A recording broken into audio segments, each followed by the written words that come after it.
pala dito yung mga, ano yung mga branded po. Branded na. Yung mga ano, yung mga, yung sa, yung mga yung mga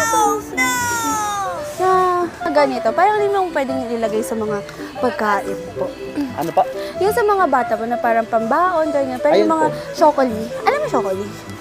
Ay, mga chocolate po na mga ano lang. Chocolate. Mga ano po, mga fudgy bar. parang- Mga fudgy bar. Pero yung mga madalas yung parang maglagay sa mga estudyante na mga pwede pa ibibigay ba?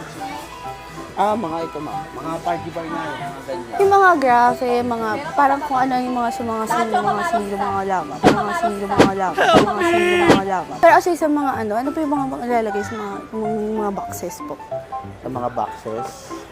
Ay, ganito ikaw nakakalam ng mga boxes. Ay ma'am, ano po yung marirecommend nyo na parang pang ano sa mga papel na sa mga ballpen? Pang ano po?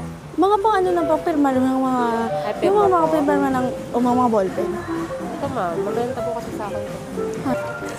Sir, excuse me po, saan po yung mga pagkain dito na parang pwedeng anuhin ng mga sabon po? Po? Po? Yung mga ano po, mga parang mga siyokoli na parang mga graphic. Sa dulo po. Dito po. Sa ano po nga ano? So yung Yung parang yung mga kinakain, yung mga nilalagay po.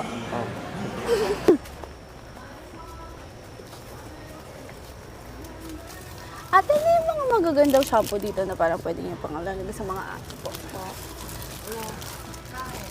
Yung mga ano po, mga parang shampoo na pwede nyo mayayaan.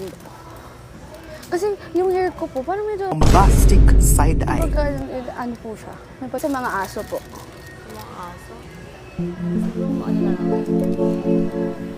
Kuya, saan dito yung mga shiyokoli? Shiyokoli. Po?